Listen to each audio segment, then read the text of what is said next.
Checking out Audrey K's Keeker's Mercedes front driver's side wheel bearing. First thing you notice is that grease is black. It's supposed to be green like the stuff on top of the nut here, but all the rest of it is black, which indicates high heat. You can see it does not turn easily. It's making a grinding noise as I turn it.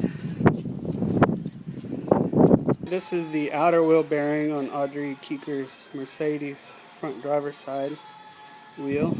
You can see metal shavings in between the bearings, and it's definitely not smooth. It's very gritty and resistant to rolling.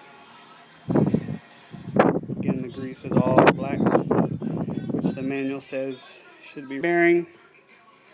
It rolls fine, nice and smooth, but that outer bearing, man, when I washed it out, there was metal shavings all over the wash bin here. You can probably hear it rolling as compared to the inner bearing. Can't even hear it rolling. Looks like outer bearing failure.